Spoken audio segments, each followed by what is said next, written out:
It's my pleasure to introduce Michael Miller to you. Michael is a professor at UC Santa Barbara. Before he went to Santa Barbara, he was a assistant professor at UMass Boston. And before that, he was a PhD student at Dartmouth College in New Hampshire. Right? And Mike actually has numerous awards. Also administrative duties. He's the editor of the Year in Cognitive Neuroscience, which is an annual review by the New York Academy of Sciences. He's vice director of the SAGE Center at UC Santa Barbara for the study of the mind. He's avoiding being chair of the department still successfully, but that's going to pass, I think, at some point soon. He's also, one of his claims to fame is he won the Nobel Prize in 2012, right? My proudest achievement. For brain imaging a dead fish. Yeah. And today he's going to talk to us about Barack Obama, John Dean, and other criterion shifters. Great. Thank you, Alan. Yeah, it's unlikely I'm going to win a Nobel Prize, but an Ig Nobel Prize comes pretty close, so that was pretty exciting. So thank you for having me. It's a great pleasure to be here. I want to start just by thanking all Canadians for trying to make us Americans feel better in this election, by the way, with your great ad. So I have it kind of running on a loop on my desk, so I like obsessively checking 538.com. When I get really depressed, I put on the Canadian ad just to make me feel a little better. So thanks for that. So I want to start by telling you what happened to me the other night. So it was like right before I was coming here. I was at home and I was sitting on my couch, kind of going through my slides, and my 12-year-old daughter came up and sat down next to me. I thought, well, this will be fun. I'll sort of like subject her to my talk. And she kind of rolled her eyes and stuff. And I said, but I'll give you, the short version. But I said, there's some cool videos in here, so maybe you'll like it. And then my 30-year-old daughter, who happens to be living with us at the time, also came in and sat down next to me. So, the first thing they asked me, they look at the title and say, well, what's a criterion shifter, right? And it was a bit of a challenge, right? I mean, criterion shifting is kind of this sort of abstraction, right, about decision making. So it was actually kind of a challenge to try to explain, what this thing is, and they want to know, well, why is this important, and how did I come about studying criterion shifting, and so I kind of explained why I thought it was important, and the fact that we really don't know a whole lot. I mean, we know criterion shifts happen. Lots of decision models have criterion components to it. We know how it affects performance. We really don't know a lot about the nature of criterion shifts, though. And I think that that's a very important thing to try to understand. At least that's what I was trying to convince them, and I'll be trying to convince you today. Anyway, after my 30-year-old daughter was really into it, my 12-year-old, not so much. But I'm just going to kind of write that off to her developmental stage. But she was very patient and sweet with me, nevertheless. She's a good kid. So a criterion, of course, is that point in making a decision in which you feel you have enough evidence to decide to take action on something, right? So the issue is, do you tend to be cautious in making decisions and only make a decision to do something if the evidence is really strong? Or is it okay if it's just enough evidence, right? And that, where do you normally sort of set your criterion for something? And the answer is it should really kind of depend on the situation, of course, right? And now, like I said, many decision models, for decades have had some kind of criterion component to that model. And we know a lot about how, shifting that criteria can affect decision performance. But like I said, there's no model that explains how a person sets a decision criteria. And we really don't know a whole lot about the nature of criterion shifts itself, both from a psychological basis and from a neuroscience perspective. And so that's what I'm hoping to sort of shed some light on today. So I'd like to start by just giving some real-life examples of what I mean by criterion shift. So I'd like to start with Barack Obama. You may recognize this picture. How many of you recognize this picture? Okay, so it's a pretty iconic picture. This is Obama with his national security team. They're monitoring the invasion of special forces into the compound in Abbottabad, Pakistan in May 2011 to capture or kill Osama bin Laden. Now, by all accounts, Obama is normally quite cautious about risking troops and sending troops into a situation to capture or kill a terrorist. He will only do it if he's absolutely sure of the evidence, absolutely confident of the evidence. So he normally has a very strict or cautious criterion for making that choice. However, many people, including Secretary of State Hillary Clinton, by the way, I should say before I go there, that the evidence in this situation, this particular situation, was almost entirely circumstantial. So the U.S. had good intelligence for a while that Osama bin Laden was probably hiding in this compound. Yet, despite the intense surveillance and the millions of dollars they put into surveilling this compound, they had absolutely no visual evidence and absolutely no auditory evidence that Osama bin Laden was actually there. So there's a lot of uncertainty to this, and it didn't meet Obama's usual threshold for the amount of evidence he needs to take action, right? However, like I said, Secretary of State Clinton and others were arguing that he needed to lower that threshold, right? He needed to lower that criterion in this case because bin Laden was such a valuable target. I mean, this was the pinnacle target at the time. And not only that, taking this action and succeeding in it would send a very strong message around the world, not to mention it was a presidential election year, right? So Obama, after some time, considered this, and then he eventually shifted his criteria. He lowered his criteria, and he ordered the strike. And thankfully, it was successful. But what's interesting is that I'm not sure everybody would have made that shift. I'm not sure everybody would have shifted their criterion. In fact, Vice President Biden argued strongly until the very end to not conduct that raid, okay? Here's another example of a criterion shift.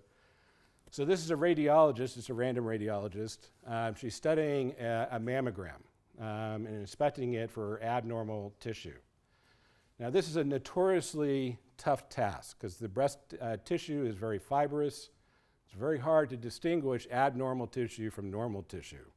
And it takes radiologists years of training, looking at thousands of these mammograms, to get proficient at detecting abnormal tissue. And even then, they're far from perfect at it, right? Now, naturally, a radiologist is going to want to be quite liberal with their criterion. That is, if they detect that the slightest bit of evidence that there's some kind of abnormal tissue, they're going to want to bring that patient back in and conduct more tests, right?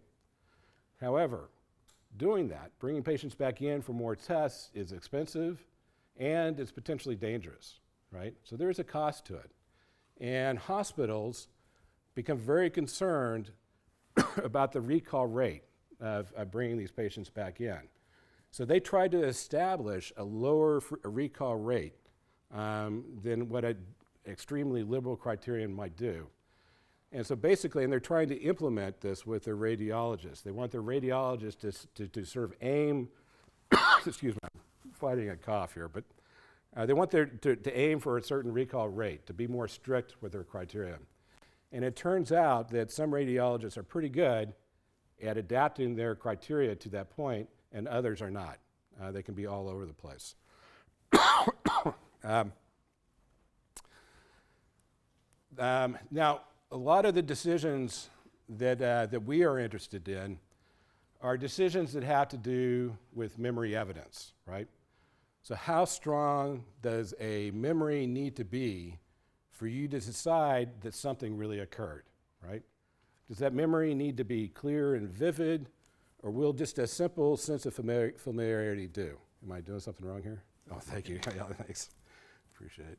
Alan takes care of me. So for example, let's say you have witnessed a crime. And days later, you're telling your friends and family about it, and you're being kind of lax and loose with the details, and you may say something like, "Yeah, I saw the guy come in and pull a gun on the teller," right? And initially, during these first few days, the investigators who are investigating the crime may actually encourage you to be kind of lax and loose with your recall, right? Because basically, they want you to come up with as many details as you can because they don't want to miss anything, right? And they're not too worried about following up on some false leads, right? However, let's say later on, you're now called on to testify in a court of law, right? On the same memory, right? And so you're sitting there on the witness stand, and now somebody's life is sort of hanging on the balance of your recall of these events. And so now you feel like you need to be more cautious, right? And more careful with your criterion. And so when the lawyer says, "Did you really see a gun in this guy's hands?" you may actually then reconsider that memory and say, "Well, actually, I don't think I actually saw the gun. I just assumed he had a gun because maybe the teller put their hands up or something like that," right? So that's another example using memory evidence, how we can adapt or change our criterion. So, excuse me, in talking about this, there are 4 sort of simple messages that I hope to get across today. The first message has to do with why I think this is important, right? So this is the question I had to sort of answer to my daughters. It's like, why do I bother studying this? Why is it important? Well, one, it's important because it has real-life consequences, right? Appropriately shifting your criteria has implications for what happens with our decision. It also has theoretical implications. So for example, there are a lot of memory phenomena that can actually be explained by criterion shifts, including some forms of memories. And these are things that sort of taken debate in the literature over the years. These are some examples of some of those debates that have occurred. And usually it comes down to this, right? You have one set of researchers that argue that this phenomenon is due to something that has occurred as a result of the memory process, right? That something had happened at encoding or something happened at retrieval that may have changed or distorted the memory trace, or maybe something was created, at encoding that led to a memory. So that'd be a memory process. The alternative view, or criterion shift view, would be that nothing has to change about the memory. It may be the memory was sparsely encoded, or vague or incomplete to start with, but it's how you respond to that memory evidence, right? And that there may be a strategic reason for you to say that something occurred when it's only a vague memory in your mind. And that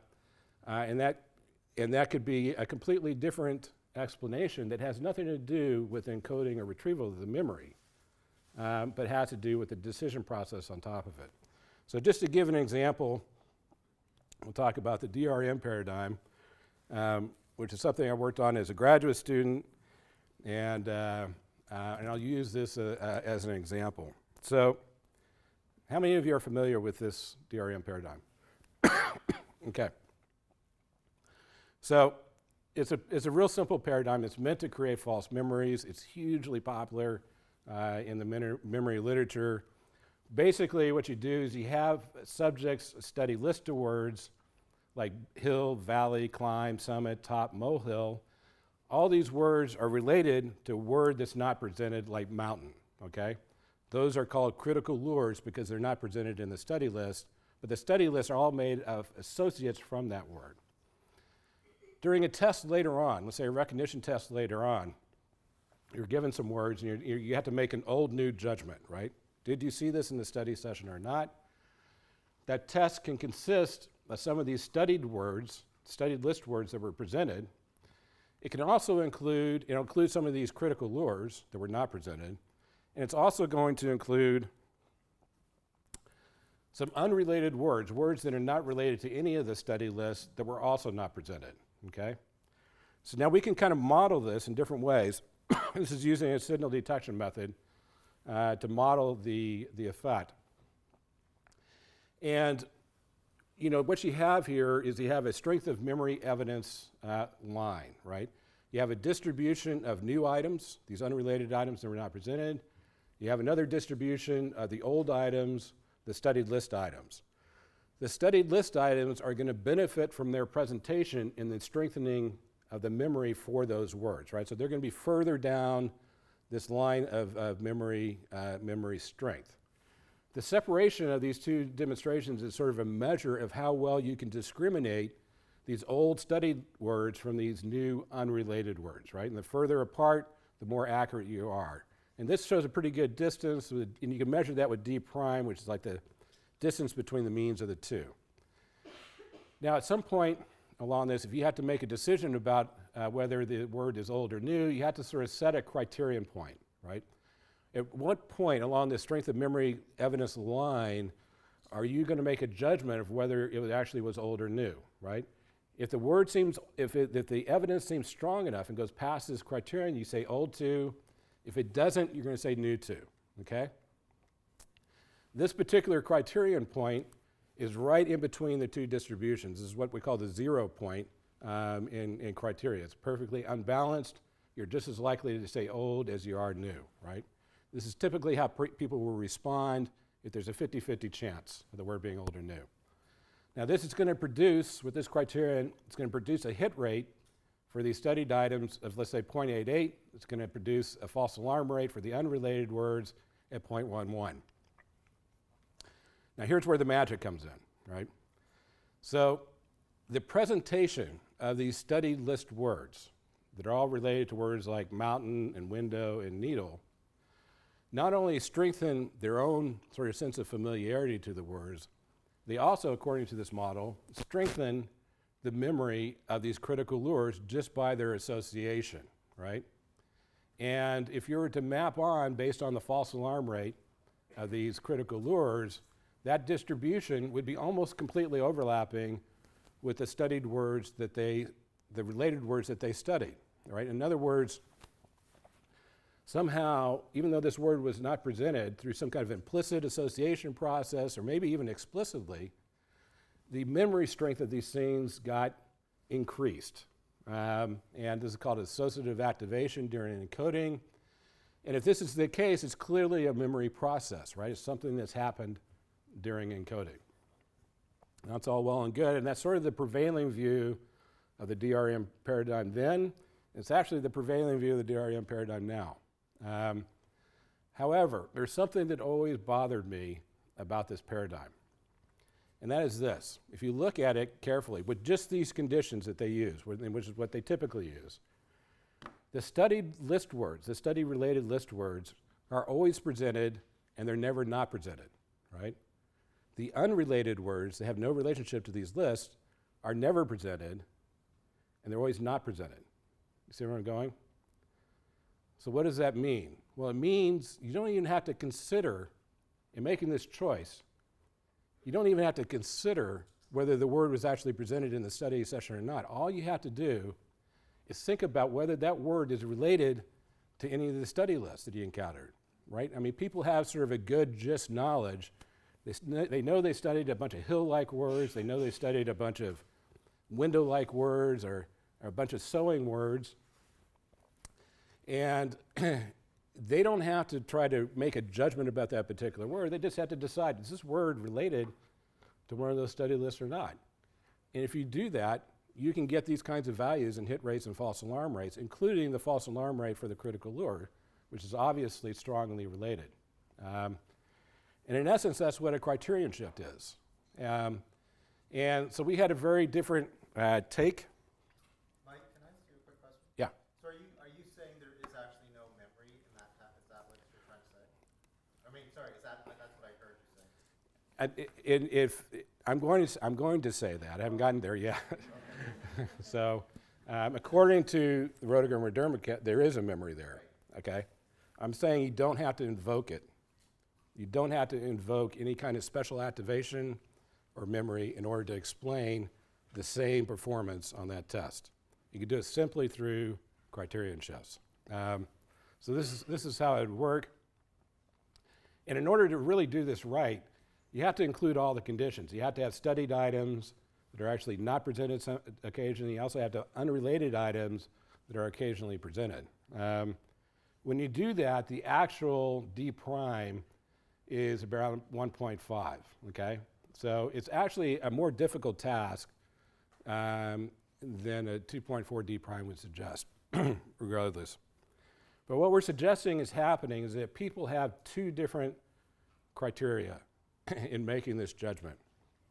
One criteria is for any word that seems to be unrelated to any of the study lists.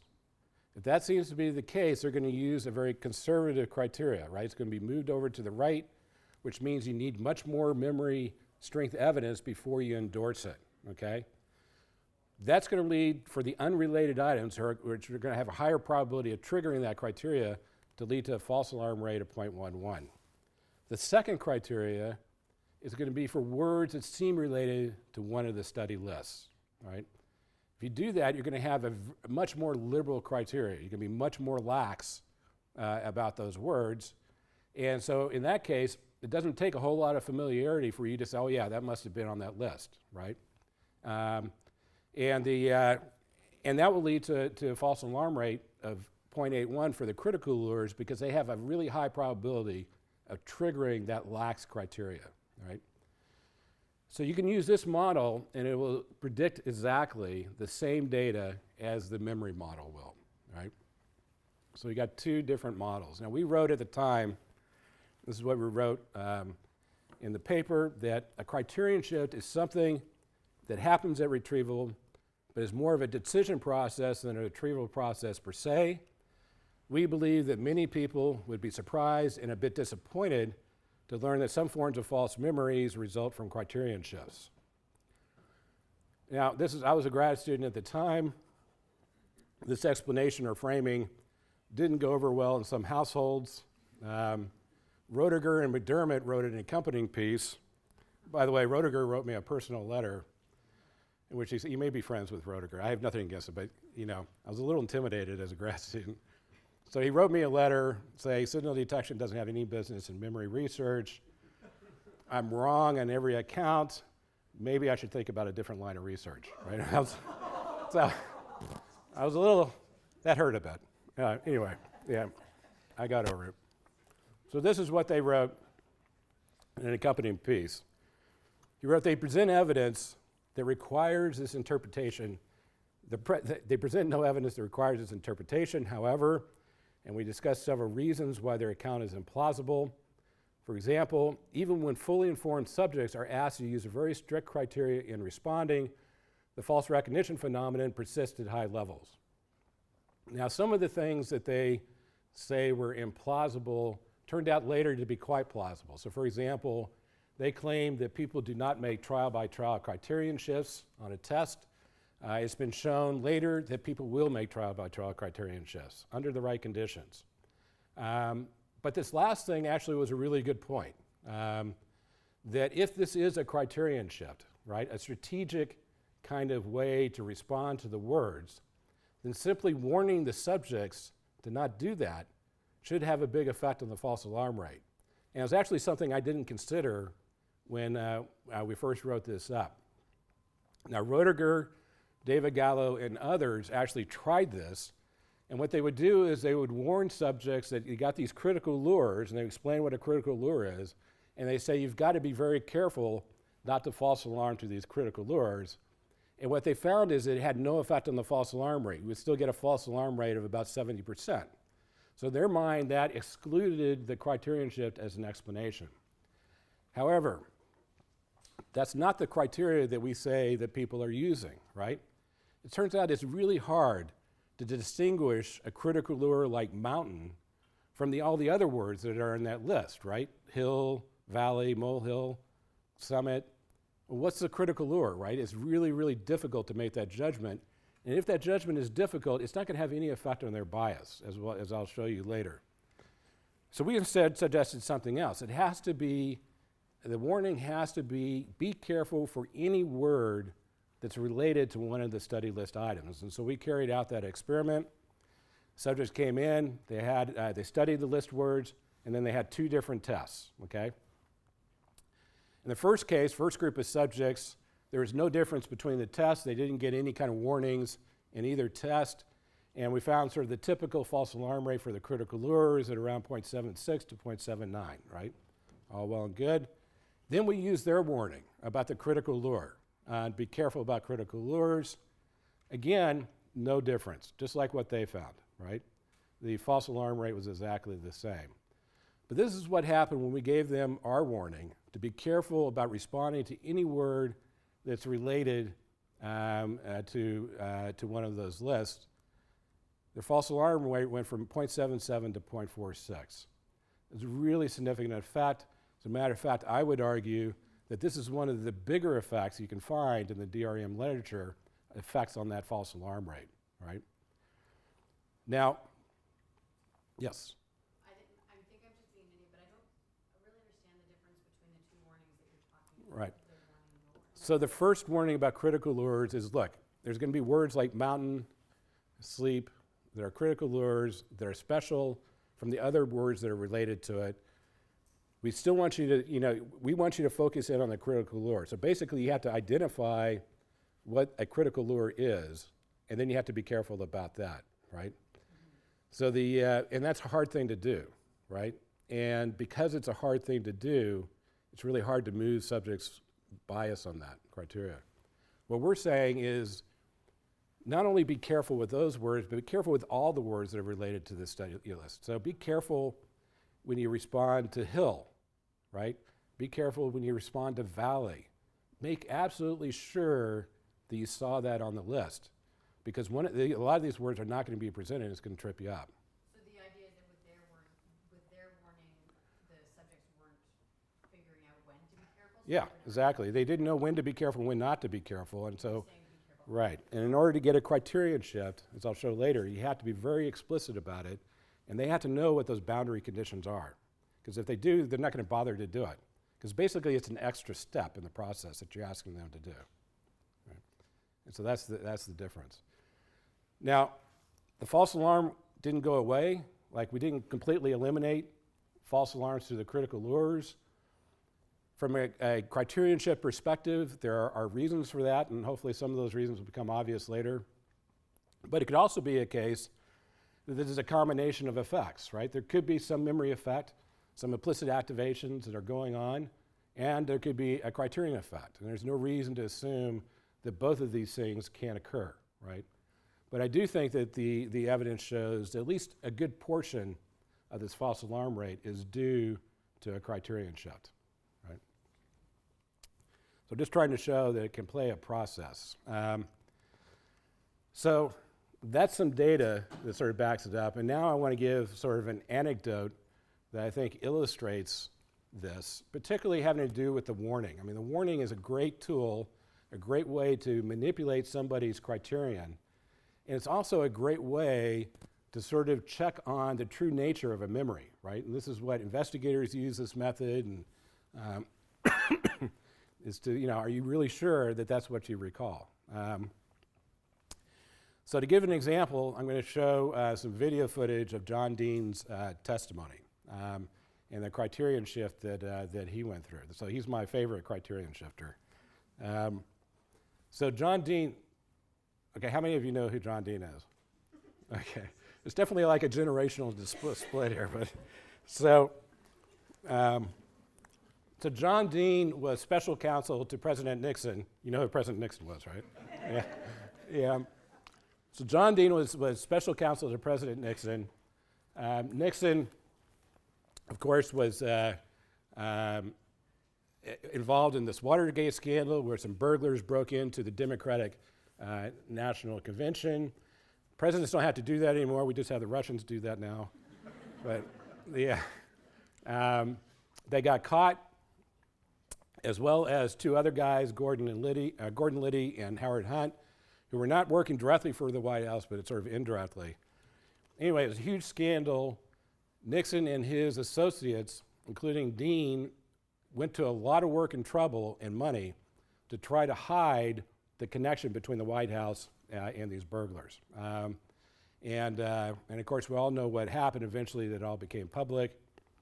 John Dean was called upon to testify about his knowledge of what Nixon knew and what Nixon said in the Oval Office about this, right? They really wanted to know to what extent that Nixon was involved. So Dean is giving this testimony about conversations he had in the White House about Nixon's knowledge, right? And this is occurring months after the incident. So I'm going to show you a video clip. This is Senator Howard Baker of the Senate Watergate Committee asking questions about Dean, and Dean is doing this all based on his memory of these conversations. There were no notes or anything like that, okay? And so it lasts a few minutes to kind of give you some context. The main thing that they're trying to get at in this meeting, so the indictments for the 5 burglars and Liddy and Hunt had just come down on the day of this meeting with the president. What the senators wanted to know is, did Nixon acknowledge that he knew about the cover-up work that they were doing, that Haldeman and Dean were doing, and was he being kept posted on this, and did he express any pleasure in what had happened, okay? And I want to do now, we've had a general overview of the situation. I'm going to try now to focus entirely on the meeting of September 15th. Right. And I had an ambition to focus as sharply as I can on it in order to disclose as much information as possible about the September 15th meeting. And what I want to do is to test, once again, not the credibility of your testimony, but the quality of the evidence. That is it direct evidence, hearsay evidence, or is it circumstantial evidence related to the September 15th meeting? So take a little time with that, if you will. All right. During the morning of the 15th, the indictments had been handed down. I think there was a general sigh of relief at the White House. I had no idea that I was going to be called to the President's office. Mr. Haldeman was quite aware of the fact that I had spent a great deal of time, that he had spent a great deal of time, that Mr. Ehrlichman had spent a great deal of time on this matter. In the late afternoon, I received a call requesting I come to the President's office. You know who made the call? The call came to my secretary, as I recall, and she said that you've been asked to come to the Oval Office, so I don't know who called, and it was probably one of the secretaries that conveyed those types of messages. Go ahead. When I entered the office, I can recall that you've been in the office, and you know the way there's 2 chairs on each side of the President's desk. Speaking of the Oval Office? The Oval Office. As you face the President, on the left-hand chair, Mr. Haldeman was sitting, and they had obviously been conversing a conversation. And the President asked me to come in, and I stood there for a moment. He said, sit down, and I sat on the chair on the other side. You sat in the right-hand chair? On the right-hand chair. That's the one where he usually says no, but go ahead. I was unaware of that.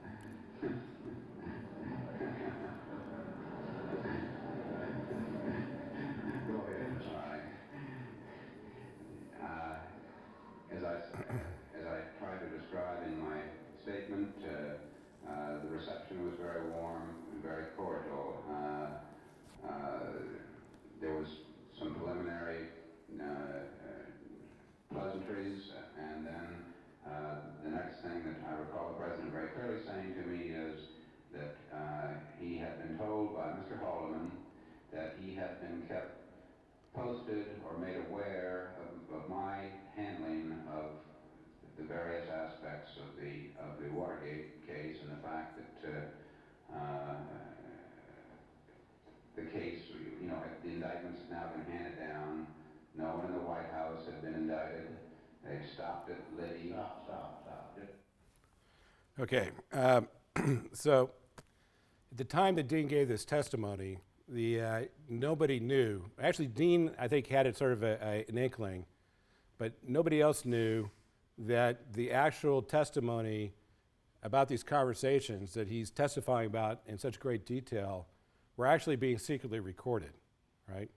And it actually didn't become public for about another month that these tapes existed. And then years later, of course, the transcripts of those tapes became public.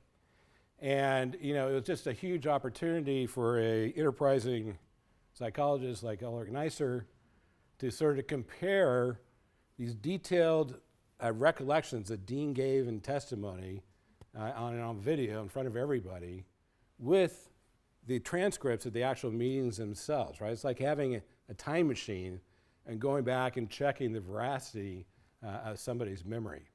And this is how Neisser characterized particularly this moment of the meeting that he's testifying about. He said, comparison with the transcript shows that hardly a word of Dean's account is true.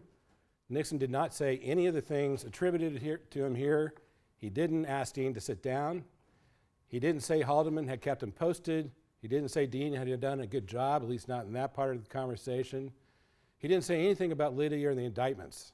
His account is plausible, but entirely incorrect, right? And this became sort of a well-known case study of real-life memory and of false memories. And Dean sort of became the poster boy for false memories. And that he could be so confident and so sincere, and it really changed the course of the investigation. Yet all these details he got wrong, right? And so his memory really that faulty. And this is the transcript that came from those audio tapes. You don't need to read through it now, but and so this is exactly what Dean was just testifying about. In blue are the words that Nixon said, and if you read through, and this is what Neisser had been working with, if you read through that, Neisser's right that none of these things that Dean said Nixon said does he actually say that anywhere in here, right? However, if you kind of read between the lines a bit, right, Nixon may not have said that he was being kept posted. He may not have explicitly said that he was pleased, but he certainly seems to be communicating those ideas and that information in some way to Dean and Haldeman.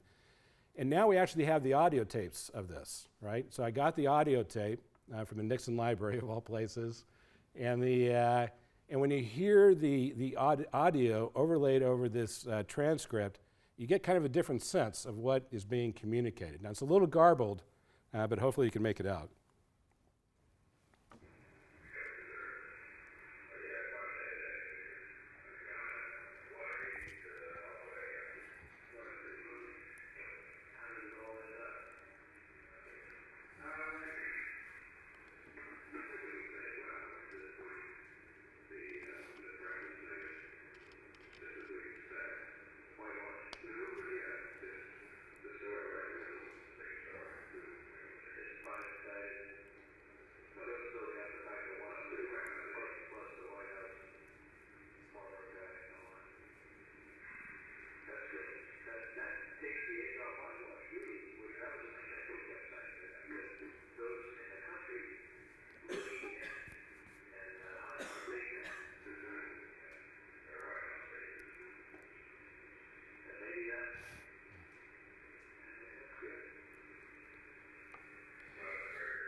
Okay, then they all had a good chuckle about it. So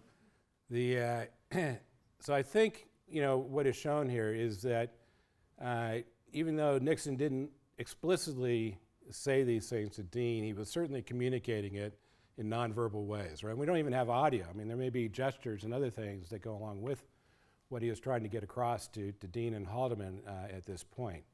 And so what I'm contending is that Dean's memory, he didn't actually have a memory of Nixon clearly saying this. What his memory was Nixon communicating these things to him. And so it was actually his real memory was actually kind of vague and incomplete, but that he was being a little lax and a little loose in his testimony. So this is what is interesting that happens next, right? So Howard Baker at the end, the clip I showed you, says stop, stop, stop. Because what he wants to get at, he doesn't want to just know what Dean thinks Nixon knew. He wants to know exactly what President Nixon wants. He wants to know what the exact words were, right? So he really probes Dean carefully about this. Is this really what you remember, that Nixon said these words? And as you'll see, Dean kind of struggles with it and then shifts his criterion. As I tried to describe in my statement, the reception was very warm and very cordial. There was some preliminary pleasantries, and then the next thing that I recall the President very clearly saying to me is that he had been told by Mr. Haldeman that he had been kept posted or made aware of my handling of the various aspects of the Watergate case, and the fact that the case, the indictments had now been handed down. No one in the White House had been indicted. They stopped at Liddy. Stop, just for 1 second. Let's examine those particular words just for a second. That no one in the White House had been indicted, is that as near the exact language as you can? I don't know, so Well, I'm not correct for you. I just want to know. Yes, well, with a reference to the fact that the indictments had been handed down, it was quite obvious that no one in the White House had been indicted on the indictments handed down. Well, did he say that? Did he say that no one in the White House had been handed down? I can't really recall there. He said, I recall a reference to the fact that the indictments were now down, and that he was aware of that and the status of the indictments, and expressed what to me was a pleasure to the fact that it had stopped at Mr. Liddy. Tell me what he said. Well, as I say, he told me I had done a good job. Well, let's talk about the pleasure. He expressed pleasure. Oh, the pleasure- The documents had stopped with Mr. Liddy. Can you, just for the purposes of our information, tell us what language To he make used? that very clear, the pleasure that it has stopped there is an inference of mine based on, as I told Senator Gurney yesterday, the impression I had as a result of his complimenting me. Okay. So clearly, just in that space of a minute, right, he's going to being very loose and lax with his criterion about that vague memory to being very cautious and conservative, right? And it's almost painful to watch him make that shift. So it can sometimes be effortful. But what I think is important about this is that this kind of examination of how people, the criterion that people are using to make these judgments can sometimes actually reveal the true nature of a memory, right, if it's done right. And in the end, it may be important because, memory may not be as malleable as we think it is, right? There's a lot of sort of assumptions that our memories are easily distorted and really faulty, when in actuality, they may just be sparsely encoded and incomplete and vague, but truthful. So I think that's what criterion shift can bring to the table. But the thing that we really want to understand, right, is not what are the mechanisms of the DRM paradigm, but what is the nature of criterion shifts, right? And again, there doesn't seem to be a whole lot of knowledge out there about this, but from a psychological and a neuroscience perspective, and that's what we hope to do. And so the other message that I want to try to get across about criterion shifting is that something that we just recently discovered is that while some people are quite good at it, others don't do it at all, right?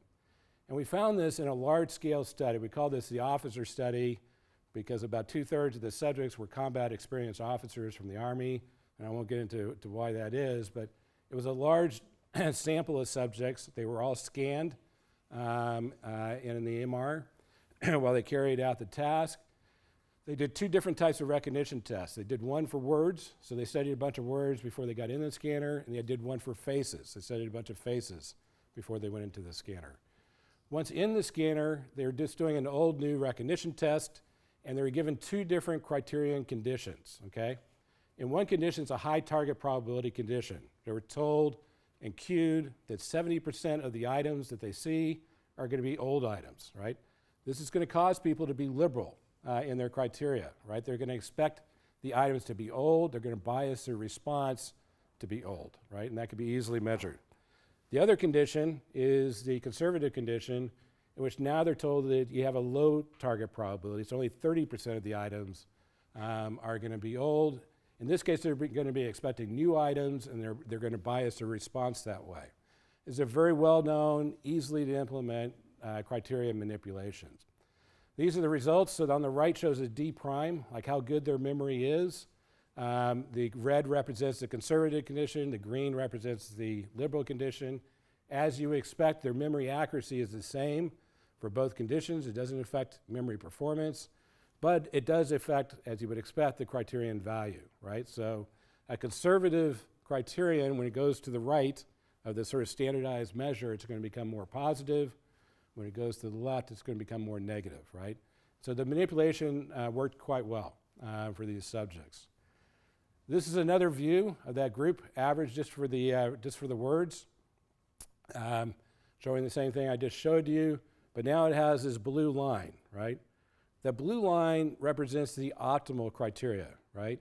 If we know what the target probability is and we know what the D prime is, we can calculate what the optimal criteria should be, right? And as you can see, in general, subjects are really suboptimal in the placement of their criteria. They're not extreme enough, right? Now, this has been known for a long time, right? People are not cautious enough when they should be cautious. They're not liberal enough when they should be liberal.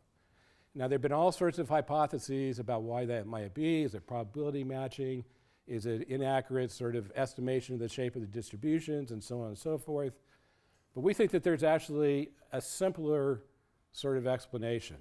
And this occurs when you actually look at the individual subjects that make up this group map.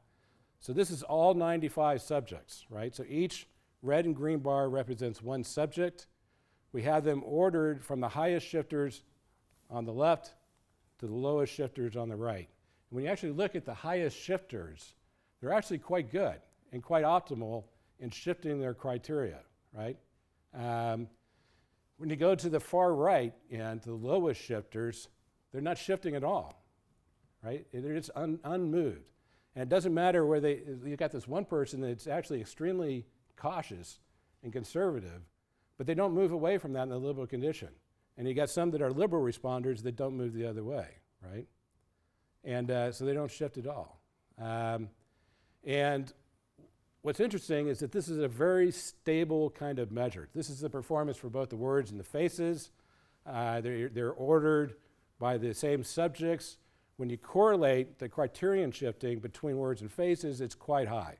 So if you're a good shifter for words, you're a good shifter for faces. The correlation for D prime is practically zero, right? Some people are good at remembering words, some people are good at remembering faces, but there's no correlation in that kind of performance. But there's a strong correlation in your tendency to shift the criterion. It also has a profound impact, not shifting has a profound impact on performance. Just like some of the real life consequences I told you earlier, and you can see it by looking at some of the individual subjects. So this is one subject who's a good shifter. Their D prime was like 0.7. So if that's the case, the D prime of 0.7, if you use the optimal criteria, you'll get a proportion correct of 72%, okay? This person shifted quite well, so you had, in the high probability, you had high false alarms, which is what you should do with low miss rates, right? You should be trying to avoid misses at the expense of false alarms, and then you should flip that in the low target probability case. In both cases, they got pretty close to that maximum proportion correct, and so that's good. This is another subject, same D prime, right? So they had the same sort of discrimination ability. In the high target probability, they were just as liberal. They were actually better and closer to optimal in that case. But the subject didn't switch. They remained liberal in the conservative condition. Now their proportion correct fell to like 53%. And that's quite a drop off in performance, right? And we can also do the same thing in payoffs. This is a completely different experiment in which we did payoffs. You'd win like 10 cents for a correct trial, but if you had in the conservative condition, if you had a false alarm, you got penalized 20 cents, but you got no penalty for a miss, right? And so that should cause you to be conservative. In the liberal payoff condition, you got a penalty of 20 cents for a miss, but nothing for a false alarm. This subject did pretty well in shifting. They got, earned about $4 in each condition. It wasn't optimal. You could have gotten like $7, but they did pretty good. This is the another subject, same level of D prime. They were also just as conservative. They actually earned more money in the conservative condition. But again, they didn't switch. They didn't shift. And in the liberal payoff condition, they actually lost money because of it, right? So this thing has, some real consequences to not shifting. So the question is why is this? Why is it that some people are good shifters and shift in an optimum way, and others don't shift at all? And so this is something that we've really been exploring a great deal. The conclusion that we've come to, at least now, in our sort of working hypothesis, is that some people would rather attempt to be correct than to be correctly biased. And what I mean by that is that they know they're doing a memory test. They're working so hard on making that discrimination that even when that discrimination becomes really, really uncertain and difficult, they're unwilling to disregard it and bias a response based on the base rate or the payoffs, right? They still keep trying to make that discrimination. Because, opting for a different strategy is a little bit extra effort, and we think that some people just aren't willing to do it. Now, there's a certain number of properties that we've discovered and other labs have discovered over the years. I just kind of run down the list for you. That kind of gives some insight into the nature of criterion shifting. One is that people have a natural bias that is stable. This is actually some work that was done by Justin Kantner and Steve Lindsay right near here, showing that some people are naturally liberal on these kinds of tests, some are more conservative, and they tend to be that way across a variety of different tests and tasks. What we've also found is that criterion shifting is also stable, and I've already sort of suggested that before, and we tried this across all different kinds of stimuli. We tried this across different decision domains, including memory decisions and perceptual decisions, and across all different kinds of manipulations. And it's generally the case that if you're a criterion shifter in one case, you're a criterion shifter in the other. The other thing is that criterion shifting seems to be a very explicit kind of thing, that it requires conscious awareness of the boundary conditions, right? It's like the critical lure thing, right? That warning didn't work because you couldn't be explicit about what the boundary conditions are. It was tough to determine that, and that's why that warning didn't work, right? They have to be clear of it. There's a great study done by Ian Dobbins a few years ago in which he had subjects study a bunch of words, and then they did two different tests, right? In one of the tests, 100% of the words, test words, were actually old items, right? And subjects would keep making a judgment, and they didn't really realize that was 100% because they weren't told that. And they would have some kind of criteria. Maybe they say 80% of the time they say old, right? And then they take another test, and now 100% of the items are new, right? And you think that they would switch to saying only maybe 20% are old, but they don't do that, right? Again, they'll say that 80% of the items are old. It's like they don't shift, even though there's a drastic difference in the target probability, right? The only way it works is if you let them know what the target probability is, and if they're cued into it. Then they'll make an extreme shift, but not otherwise. The other thing that we found is, several studies in the past have shown that feedback can improve criterion shifting. It doesn't make it optimal, but it can improve it. We found that looking over the literature, that the effects tend to be pretty small, but they help. But they're also transient. So once you take the feedback away, people just sort of tend to convert back to their sort of natural way. We've also sort of wondered, is criterion shifting a matter of ability or is it a matter of willingness, right? Is there something that's preventing them to be able to do this?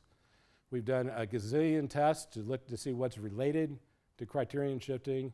It doesn't seem to be related to any kind of executive functioning skills like task switching or working memory capacity. It doesn't seem to be related to any kind of personality traits or state of mind traits that we can at least find so far. So it seems to be a rather unique trait. But there is something that we've recently found, and this is something that my postdoc Ben Turner has been working on. And this is looking at a person's ability to realize they're facing an uncertain decision, right? And he developed this really clever sort of categorization task that at times had a lot of uncertainty to it, and other times didn't, right? And what he discovered is that some people are really good at having sort of this meta-awareness that the decision they're making is really uncertain, and other people were not so good at that.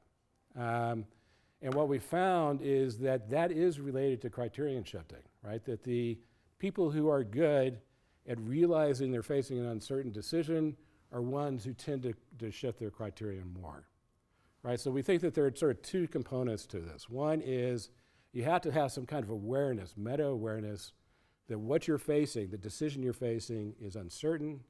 And then the other step is you have to then be willing to disregard that evidence and bias your response in a strategic way based on one of the boundary conditions.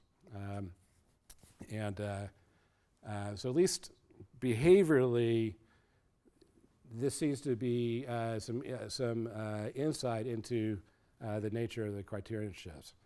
Now I'm going to skip over this, and for time, I'm going to skip over this next study. It's really cool, but I want to get to the brain stuff. So, okay, so this is my last message, and this has to do with what we think some of the neuroscience and neuroimaging work also gives us some insight into the nature of criterion shifting. So to go back, and basically the message is this, that criterion shifting seems to turn on and off cognitive control regions of the brain. And we found this in that officer study that I told you about earlier. So remember those 95 subjects that we brought in for this criterion shifting test? They're doing this while they were in the scanner, okay? And this is their pattern of brain activity in the cautious condition, the conservative condition, for these 95 subjects. And this is using, excuse me, what's called a successful retrieval contrast, right? And this is a contrast that's often used in the memory field to look at brain activity. It's comparing the brain state when you are successfully responding to an old item, contrasted with correctly rejecting a new item, okay? And originally this contrast, many years ago, was meant to sort of pull out the memory evidence that's associated with successfully retrieving an old item versus correctly rejecting a new item, right? The new item should have no memory evidence associated with it, an old item should, and you're doing that successfully in both cases. If you subtract the two, you should have activity representing that memory evidence, right? But in our hands, we get something very different, right? So we get that pattern of activity in the cautious condition. This is typical of the pattern you see. You see widespread activity in the prefrontal cortex. You see activity in posterior regions, dorsal regions of the parietal cortex, and this is what you would expect to see. This is what happens, though, with those same subjects, their same memory performance in the liberal condition, right? What happens is almost all that activity attenuates. Now, this isn't like a subtle effect, right? I don't know how many neuroimaging studies you've seen. You know, usually you see a little blob and then it gets a little bigger. But this just like completely goes away, right? And this is and I'll show you the direct contrast between the conditions in case you don't believe this. There's a direct contrast between the conservative contrast and the liberal contrast, right?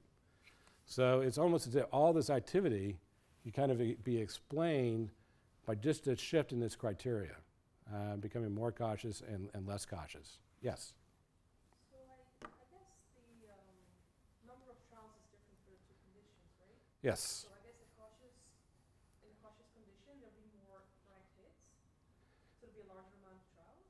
Yeah, in the cautious condition, you're going to have a fewer number of hits and more correct rejections. And then the liberal condition, you'll have the opposite.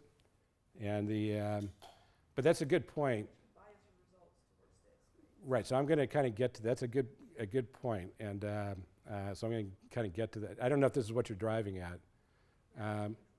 because there could be some differences in mean memory activity depending on the criterion, right? So in the conservative criteria, you have fewer hits, but they're more concentrated in the tail end, so they may be stronger. But it's also the case that correct rejections are going to have stronger mean memory activity as well, right? And but it's not equal. And we have ways to sort of look at the number of trials and account for that. But it is true that as you move your criteria, the relative mean memory activity for hits and correct rejections can vary, right? And that could be accounting for some of this activation. So if you just hold on to that thought, I'll try to disprove it in a moment. But I mean, we have other ways to kind of show this out, but I'll get there. So let me just show you this. This is to kind of break it out between the high shifters and the low shifters, right? So we had 95 subjects. If we do a tertiary split, and we look at just the high shifters, the ones that are shifting their criteria quite well, we get the sort of whopping difference. If we look at the low shifters who are not shifting their criteria between the two conditions, we get no difference, right? They get no activity.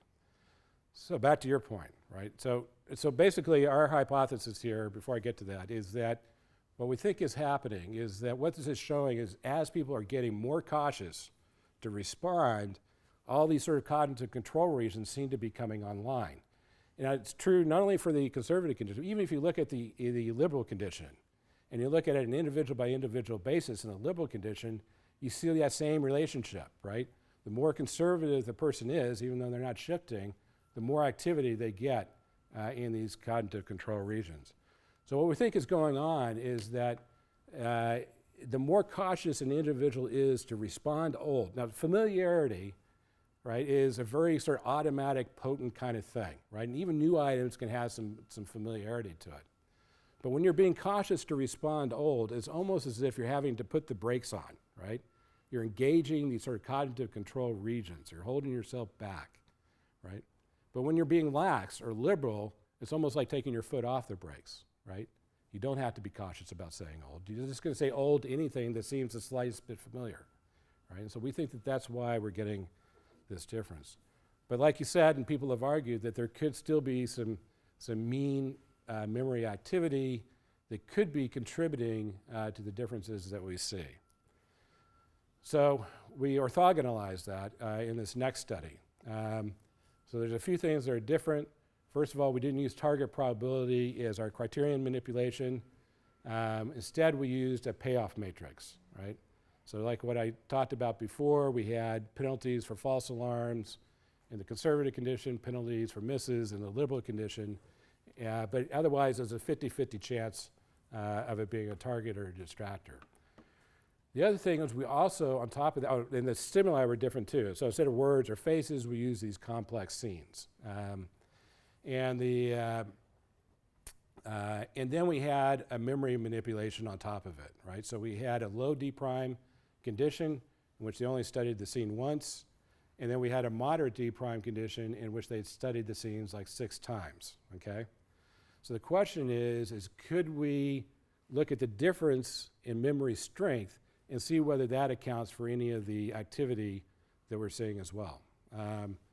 So in the first pass, this is just looking at the cautious criteria versus the liberal criteria. We see the same thing that we saw before. Lots of activity in the cautious condition, no activity in the liberal condition. This is in the moderate D prime condition in both cases. When we look at the difference in the low D prime condition, we see the same thing, okay? Almost no difference between the two. And if we do a direct contrast again between these two conditions, again, we see the same thing in the moderate D prime condition as we see in the low D prime condition, right? That all the activity seems to be accounted for by the cautiousness of the decision. Now, we can also make a contrast, though, between moderate D prime and low D prime for both the criterion conditions, right? Will there be anything that shows up there? And what we found is that nothing showed up, right? So when we compare the moderate D prime to the low D prime, both in the conservative condition and in the liberal condition, we find no difference in activity. So at least in our hands, all the activity that seems to be associated with successful retrieval effect seems to be accounted for by how cautious the person is being, not how well they're remembering the item. Now, there are some caveats to this. Our moderate D prime was at about a D prime of 1, which is moderate. If you start to get higher D primes, if you start to get D primes of 1.5 and 2, you do start to see some things emerging, particularly when you start to bring conscious recollection of items into it. You start to get activity in the ventral portions of the parietal lobe that are not sensitive to criterion differences. So it's not like, I mean, somewhere in the brain, of course, there has to be something that represents memory evidence, but it's not coming up in these contrasts. Okay, so the last thing I'll just say is we also looked at making a memory decision versus a perception decision. So because of the scenes we're using, they could either decide whether they saw that scene before or not, or they could make a perceptual decision. So half the scenes had a human target in it and half didn't. So instead of a memory decision, they can make a perceptual decision. This is really kind of a 2 by 2 by 2 design. And basically, we saw the same thing, right? So it didn't matter whether they're making a memory decision or a perceptual decision. We still got this contrast between the conservative and the liberal condition. And if you do a direct contrast between memory and perception, you don't see much difference. And it's actually kind of remarkable. I mean, the criterion shift in the memory decision is almost maps on exactly with the perceptual decision. I mean, the R squared is like 0.68. You usually don't get correlations like that. So, in conclusion, so the 4 things I was hoping to get across. One is that criterion shifting is a worthwhile study, that this is something that we do every day, and even though models have criterion components and can accurately predict performance based on how you move that criterion around, none of these current models really give a good explanation for how people set a criterion and the nature of these criterion shifts itself. And one of the things that we found is that while some people are quite good at it, others are not at all. We think the reason for that is that people would rather attempt to be correct than to be correctly biased, right? And one of the things we're working on now is, can we get people to overcome that? I mean, is that always the case, right? When you have somebody that never shifts, is there some kind of extreme situation we can put them in where they actually will, right? Because we do have some people that will shift in one condition and not the other. And I don't know the answer to that yet, but I suspect there must be. But the other thing that we learned is that, in terms of the brain activity, is that being cautious to make these kinds of decisions is effortful, right? It brings on these sort of cognitive control regions. You have to be careful not to say old, and to be lax is sort of like taking your foot off the brakes. So, thank you.